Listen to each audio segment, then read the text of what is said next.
সুপ্রিয় শিক্ষার্থীবৃন্দ, নমস্কার। আশা করি সকলেই ঈশ্বরের কৃপায় ভালোই আছো, আমিও ভালো আছি। আজকে আমি তোমাদের অষ্টম শ্রেণীর জ্যামিতি নিয়ে আলোচনা করব এবং আলোচনার বিষয় হচ্ছে চতুর্ভুজ।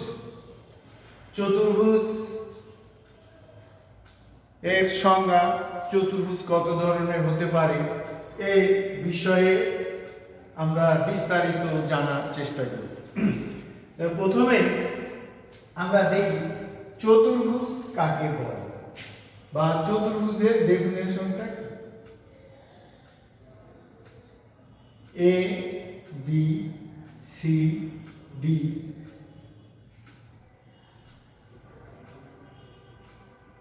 আমরা এখানে কয়েকটা চিত্র দেখতে পাচ্ছি, সবগুলোই বহুভুজ। 1 2 3 4, এটা 4টা বাহু আছে। 1 2 3 4 5 6, এটা 6টা বাহু আছে। এটা 1 2 3 4 5, এটা 5টা আছে। এই সবগুলোই বহুভুজ। তবে যে বহুভুজের 4টা বাহু থাকবে তাকেই আমরা বলবো চতুর্ভুজ। সুতরাং চতুর্ভুজটাকে আমরা বলতে পারি যে বহুভুজের একটা বিশেষ রূপ। তাহলে পঞ্চভুজ, এটা ষড়ভুজ, এগুলো আমাদের আলোচনার বিষয় না, এগুলো আরো আমরা পরে জানবো। আমরা এই তাহলে চতুর্ভুজের আমরা ডেফিনেশনটা বা সংজ্ঞাটা এইভাবে বলতে পারি যে বহুভুজের 4টি বাহু এবং 4টি শীর্ষ আছে, সেই বহুভুজকে চতুর্ভুজ বলে। আবার আমরা অনেকে এইভাবে বলতে পারি 4টি রেখাংশ দ্বারা সীমাবদ্ধ চিত্রকে চতুর্ভুজ বলে। এটি 4টা বাহু আছে, 4টা শীর্ষবিন্দু আছে। আবার এই যে যদি আমরা এই দুইটা যোগ করি তাহলে এই দুইটাকে আমরা বলি কর্ণ। তাহলে দুইটা কর্ণ আছে। তাহলে আমরা বলতে পারি কি যে চতুর্ভুজের 4টা বাহু, 4টা কোণ, 4টা শীর্ষ, 2টা কর্ণ আছে। এখন এই চতুর্ভুজগুলো বিভিন্ন আকৃতির হতে পারে। তার আগে একটু আমরা জেনে নিই যে চতুর্ভুজের পরিসীমা মানে কি বুঝবো।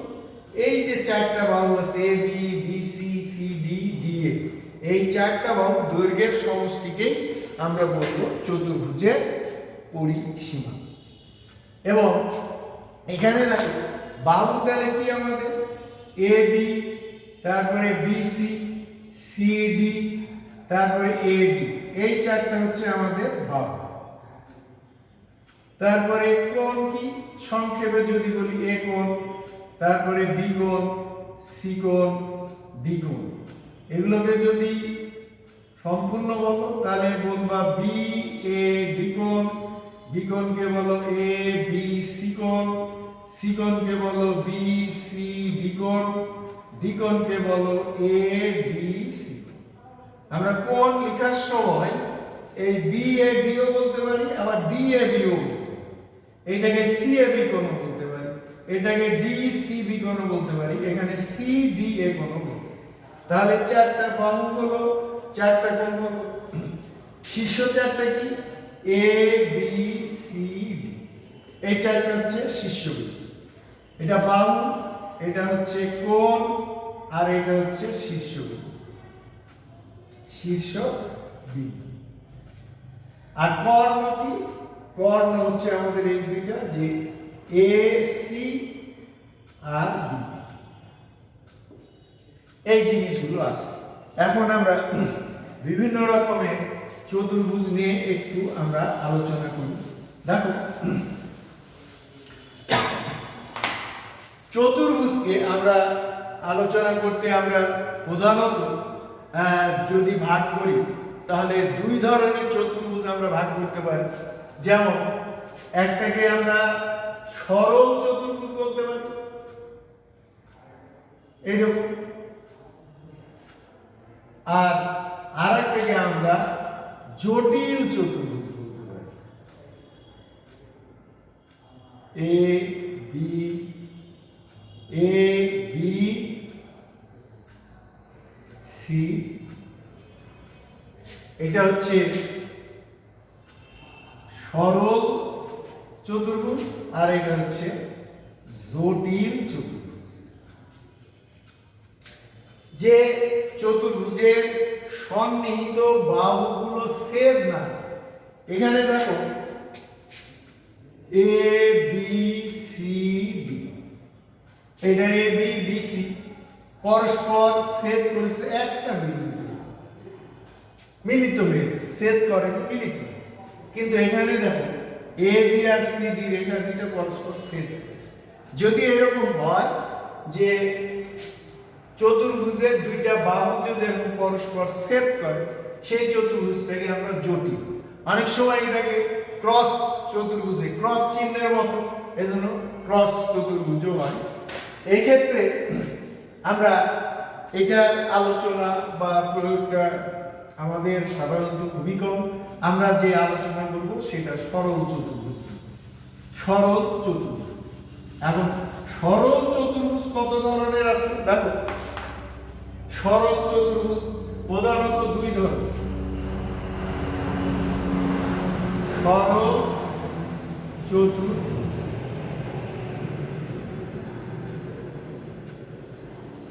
একটা উত্তল চতুর্ভুজ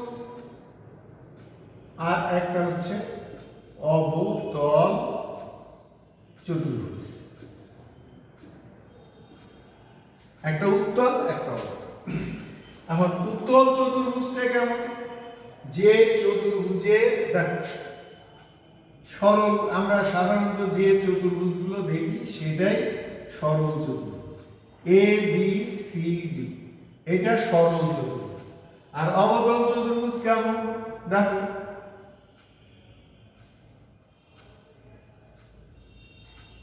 এ বি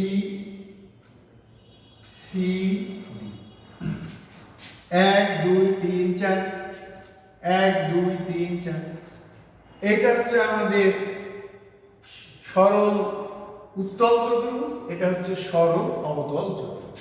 তাহলে সংজ্ঞাটা আমরা কি বলতে পারি দেখো, এই চতুর্ভুজের যদি আমরা কর্ণ করি, দেখো কর্ণ দুইটাই চতুর্ভুজের ভিতরে অবস্থিত। আর এই চতুর্ভুজের কর্ণ দুইটা কি, একটা ভিতরে একটা বাইরে। তাহলে আমরা এর সংজ্ঞাটা এইভাবে সংজ্ঞায়িত করতে পারি যে সরল চতুর্ভুজের কর্ণ দুইটা চতুর্ভুজের অভ্যন্তরে, সেই সরল চতুর্ভুজকে আমরা উত্তল চতুর্ভুজ বলি। আর যে চতুর্ভুজের একটি কর্ণ কি চতুর্ভুজের অভ্যন্তরে এবং একটি বাইরে। আরো একটা বলতে পারি, সেটা কি, যে দেখো এই চতুর্ভুজের কোণগুলো সবগুলোই কি 180 ডিগ্রির চেয়ে ছোট। আর যে চতুর্ভুজের একটি কোণ 180 ডিগ্রির চেয়ে বড় তাকে আমরা অবতল চতুর্ভুজ বলি।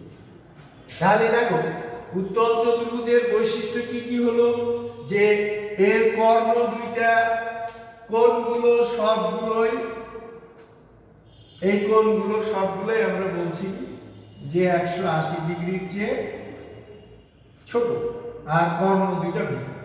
আর এটার ক্ষেত্রে অবতলের ক্ষেত্রে বলছি একটা কর্ণ ভিতরে আর একটা বাইরে, এবং একটি কোণ 180 ডিগ্রির চেয়ে বড়। এটার আলোচনা আমাদের কম। সাধারণত আমরা যে আলোচনা করি সেটাই হচ্ছে এই উত্তল চতুর্ভুজ। এই উত্তল চতুর্ভুজ এখন কত ধরনের সেটা দেখো, আমরা অনেকগুলো এটার ভাগ করতে পারি। দেখো একটা বলতে পারি ঘুড়ি, আগে আমরা দিয়ে দিলাম ট্রাপিজিয়াম। ট্রাপিজিয়ামের অনেক ভাগ আছে। তারপরে দিলাম আমরা সামান্তরিক।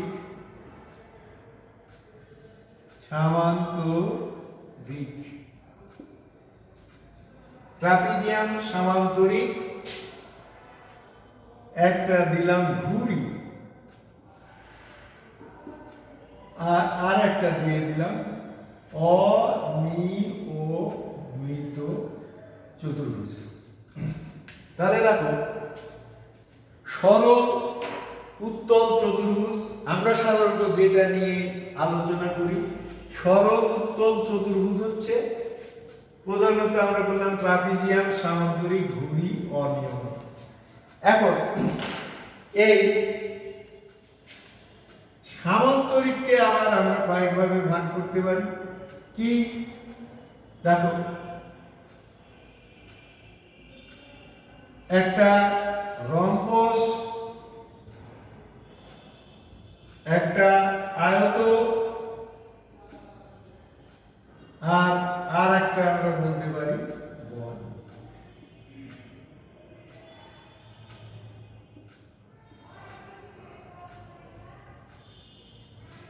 ঠিক, আর ট্রাপিজিয়ামকেও আমরা আরো কয়েক ধরনের ট্রাপিজিয়াম বলতে পারি। দেখো, প্রথমে আমরা বলতে পারি কি, যে সমদ্বিবাহু ট্রাপিজিয়াম। তারপরে বলতে পারি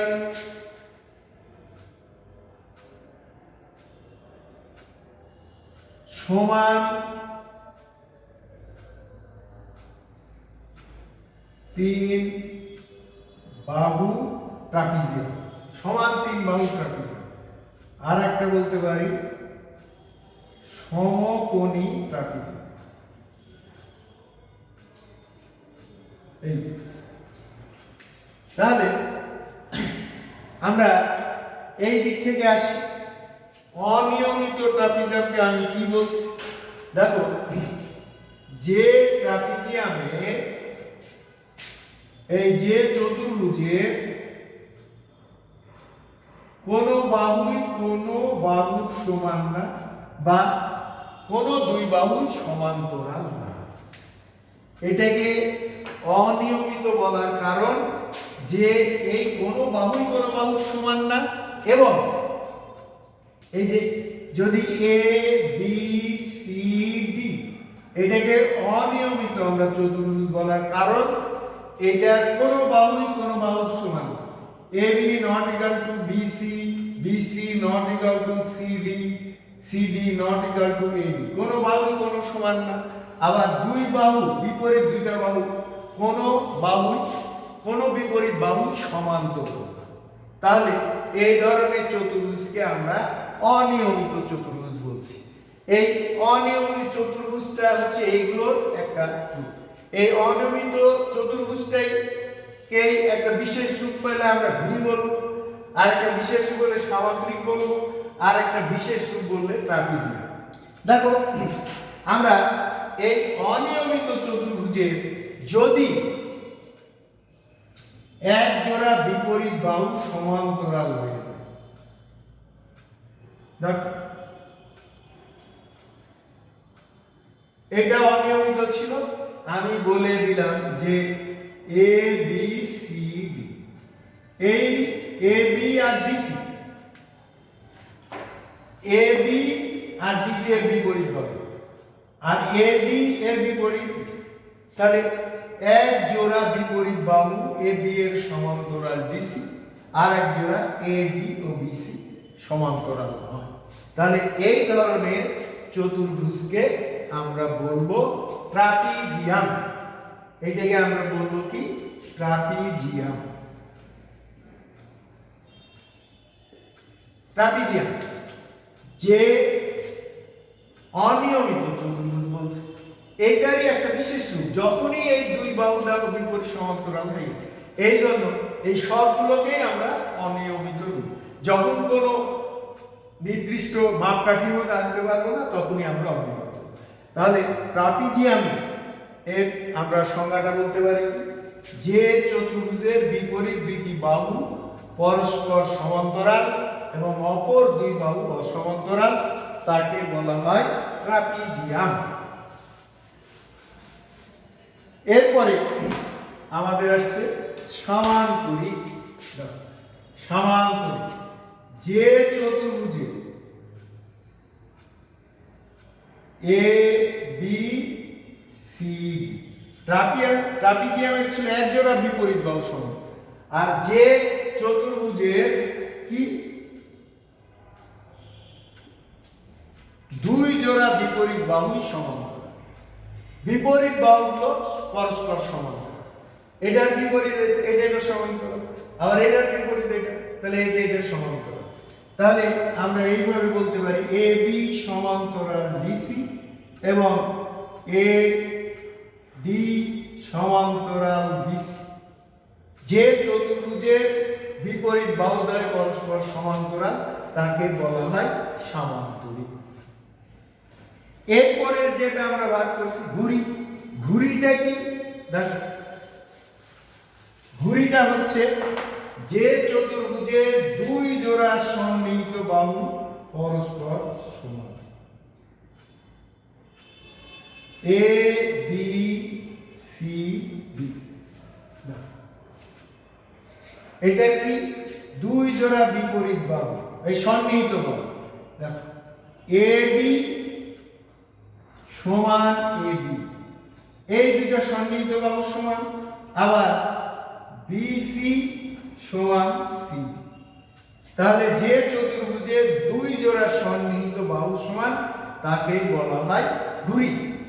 ঘুড়ির আরো একটা ধর্ম আছে কি? এই ঘুড়ি দেখো,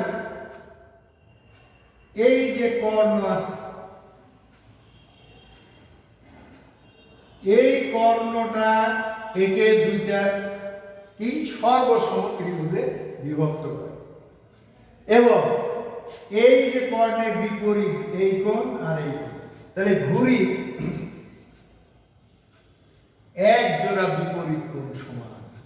এরা সন্নিহিত বাহু দুইটা পরস্পর সমান, এবং একটা কর্ণ ঘুড়িকে দুইটি সর্বসম ত্রিভুজে বিভক্ত করে, এবং এই যে বিকোণ আর বিকোণ সমান। আর আরেকটা ব্যাপার আছে, সেটা কি? এই যে আরেকটা কর্ণ,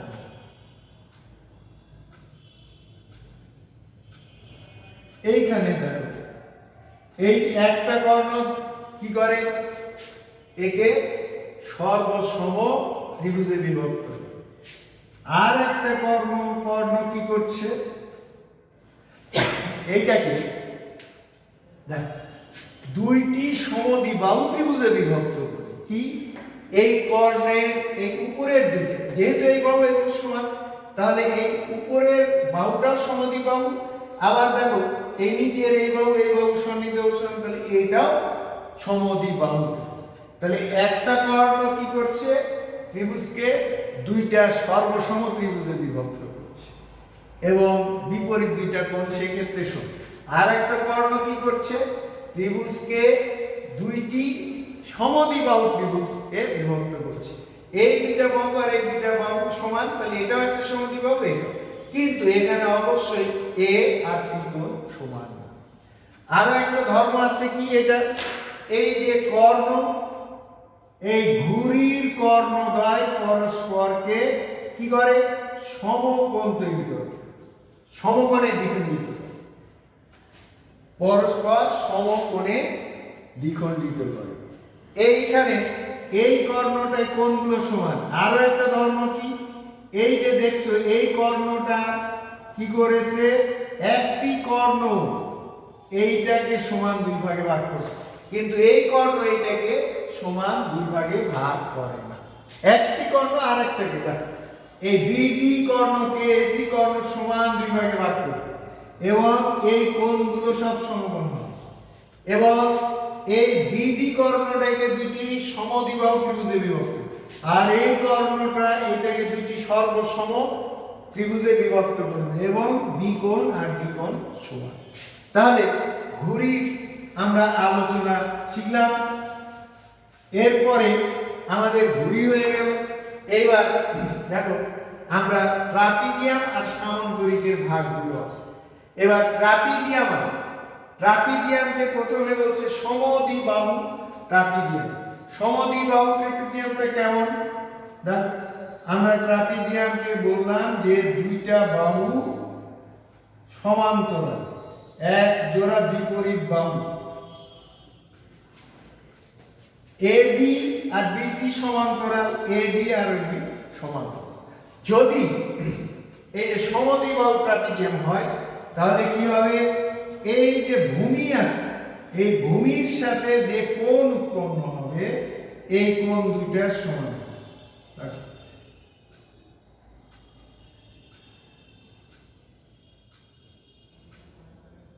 এই ট্রাপিজিয়ামের এবি ভূমি, তাহলে ভূমি সংলগ্ন কোণ এইটা আর এইটার সমান, আবার এটাও বিসি ভূমি যদি উল্টা করে দাও তাহলে এই কোণটা আর এই কোণটা সমান। আমি যদি এখানে ক্রস দেই আর এখানে মনে করো টিক চিহ্ন দিলাম, তাহলে এই যে বি এ বি কোণ, আবার সি বি এ কোণ, আবার এ বি সি কোণ, আবার বি সি ডি কোণ। যদি এই ট্রাপিজিয়ামের এ কোণ বি কোণ এবং বি কোণ সি কোণ হয় তাহলে এটাকে আমরা বলবো সমদ্বিবাহু ট্রাপিজিয়াম। এক্ষেত্রে আরো বলতে পারি যে তির্যক বাহু দুইটা সমান। তাহলে আর একটা কথা বলতে পারি কি, ভূমি সংলগ্ন কোণগুলো সমান। আর একটা কথা বলতে পারি, যে ট্রাপিজিয়ামের তির্যক বাহু দ্বয় সমান তাকেই বলা হয় সমদ্বিবাহু ট্রাপিজিয়াম। তাহলে সমদ্বিবাহু, এবার সমান তিন বাহু। সমান তিন বাহু দেখলেই আমরা তাহলে বুঝতে পারছি যে ট্রাপিজিয়ামের তিনটা বাহু পরস্পর সমান। দেখো এই বাহু,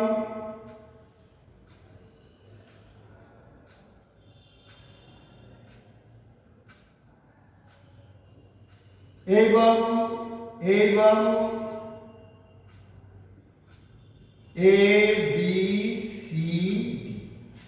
যদি ট্রাপিজিয়ামের এইরকম হয় যে এই বাহু এই বাহু এই তিনটি বাহু পরস্পর সমান হয় তাহলে এই ট্রাপিজিয়ামকে আমরা বলবো কি সমান তিন বাহু ট্রাপিজিয়াম। আবার দেখো যদি ট্রাপিজিয়ামের তিনটা বাহু এই যে এডি ডিসি সিবি এই তিনটা বাহু সমান হয় তাহলে এই ট্রাপিজিয়ামকে আমরা বলবো সমান তিন বাহু ট্রাপিজিয়াম। আবার এরকমও হতে পারে, এটাকে উল্টায় দাও তাহলে নিচের বাহু আর এই দুইটা, তাহলে যে ট্রাপিজিয়ামের তিনটা বাহু সমান তাকেই আমরা বলবো সমান তিন বাহু ট্রাপিজিয়াম। তাহলে আমাদের এটা হলো। এরপরে আসবে আমাদের সমকোণী ট্রাপিজিয়াম। সমকোণী ট্রাপিজিয়াম মানে কি, সংজ্ঞাতেই আছে দেখো, তার মানে যে ট্রাপিজিয়ামের কি এই এ বি সি এই কোণটা আর এই, যে ট্রাপিজিয়ামের দেখো দুইটি কোণ এবং এই কোণটা কি একটা বাহু সংলগ্ন, দেখো যে ট্রাপিজিয়ামের এই যে একটা তির্যক বাহু সংলগ্ন কোণ দুইটি কি সমকোণ, সেই ট্রাপিজিয়ামকে আমরা বলবো সমকোণী ট্রাপিজিয়াম। যে এই বাহু সমান্তরাল, এই বাহু অসমান্তরাল, তাহলে এই যে অসমান্তরাল বাহু সংলগ্ন বা সন্নিহিত যে দুইটা কোণ আছে এই দুইটা কোণ যদি সমকোণ হয় তাহলে এই ট্রাপিজিয়ামকে আমরা বলবো কি যে সমকোণী ট্রাপিজিয়াম। এবং ট্রাপিজিয়াম ক্ষেত্রের ক্ষেত্রফল আমরা জানি কি হাফ ইনটু সমান্তরাল বাহুদ্বয়ের মধ্যবর্তী দূরত্ব এবং সমান্তরাল বাহুদ্বয়ের সমষ্টি, এটা আমরা গত ক্লাসে করেছি। তাহলে আমাদের সমকোণী ট্রাপিজিয়ামটা হলো, আরেকবার দেখো, যে ট্রাপিজিয়ামের কি একটি তির্যক বাহু সন্নিহিত যে দুইটা কোণ আছে এই দুইটা কোণ দুটি সমকোণ হয় তাহলে সেই ট্রাপিজিয়ামকে আমরা বলবো সমকোণী ট্রাপিজিয়াম। এরপরে আসবে আমাদের সামান্তরিক। সামান্তরিকটা কি, সামান্তরিকটা আমরা বললাম যে চতুর্ভুজের বিপরীত বাহু দুইটা পরস্পর সমান্তরাল, এটা আর এটা এই যে সামান্তরিকের বিপরীত বাহুদ্বয় পরস্পর সমান্তরাল। চতুর্ভুজের তাহলে রম্বসটা কি? রম্বস হচ্ছে যে সামান্তরিকের সন্নিহিত বাহু দুইটা পরস্পর সমান। দেখো এইটা এইটা সমান, বা এইটা এইটা সমান, বা এইটা এইটা সমান। তাহলে যে সামান্তরিকের সন্নিহিত বাহু দুইটা সমান সেই সামান্তরিককে বলা হয় রম্বস। আবার এইভাবে বলতে পারো যে চতুর্ভুজে সামান্তরিকের চারটি বাহু সমান তাকে রম্বস বলে। আবার আয়ত কি? আয়ত দেখো যে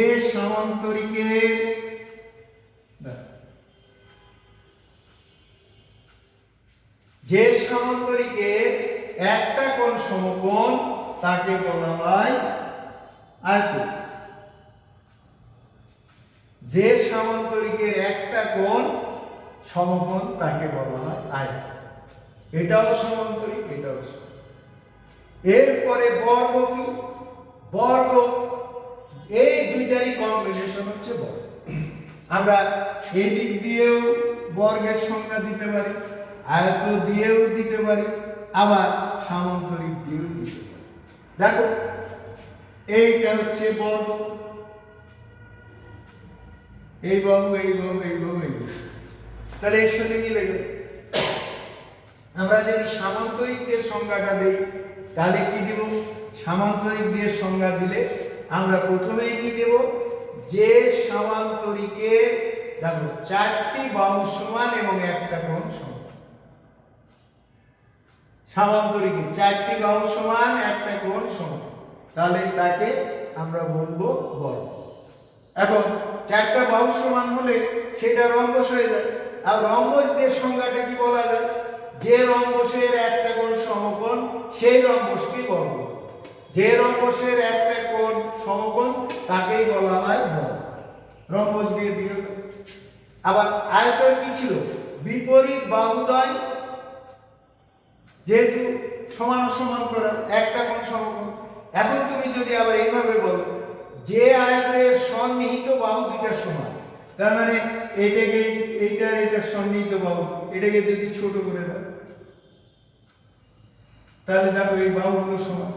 তাহলে এই আয়ত দিয়েও সংজ্ঞা দেওয়া যায়, যে আয়তের সন্নিহিত বাহু দুইটা সমান তাকে বলা হয় বর্গ। এমন একটা জিনিস, রম্বস এবং আয়ত দুই বৈশিষ্ট্যগুলোই আছে।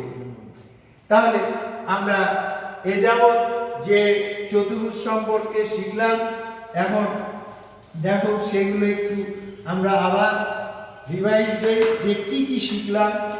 আমরা সরলের আগে এখানে ছিল চতুর্ভুজ। দেখো এইটাকে আমরা দুইটা ভাগে ভাগ করেছিলাম, এই একটা আর এই দিকে একটা ভাগ করেছিলাম জটিল চতুর্ভুজ।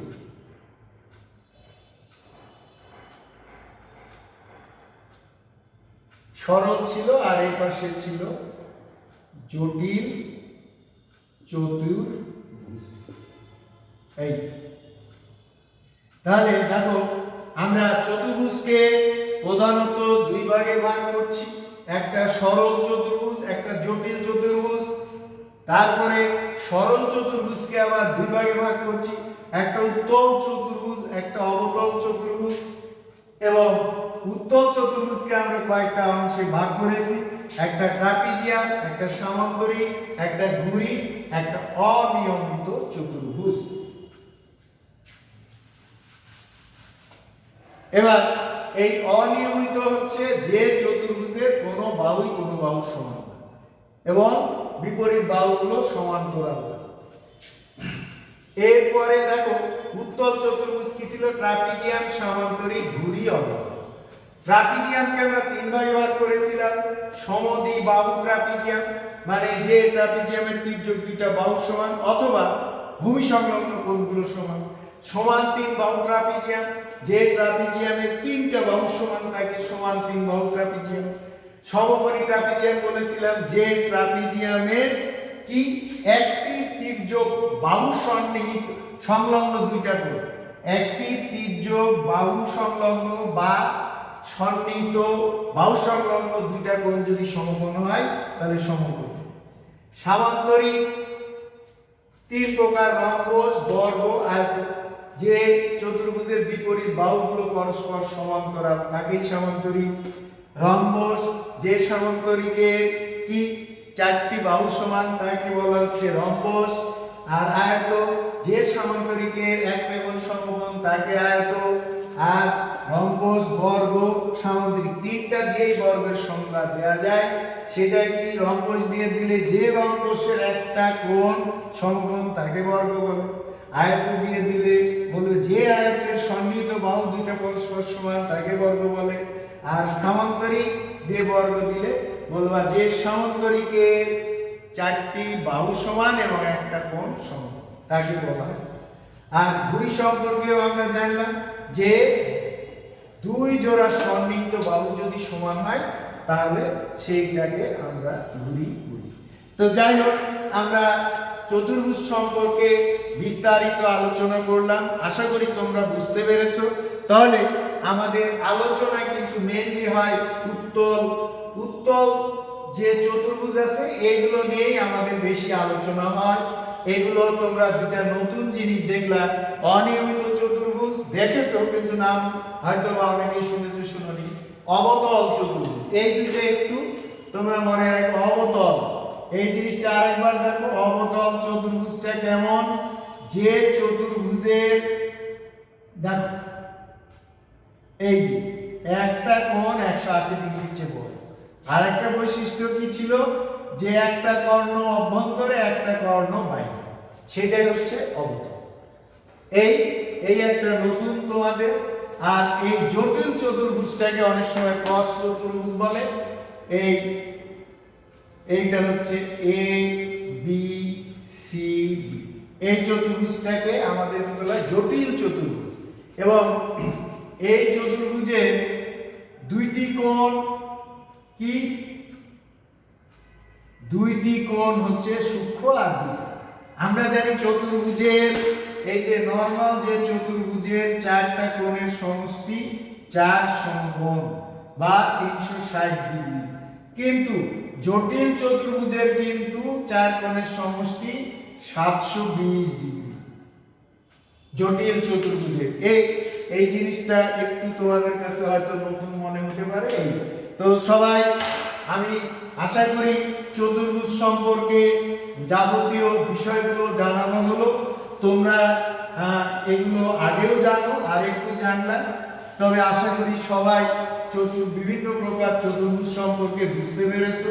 তারপরেও চতুর্ভুজ সম্পর্কে যদি তোমার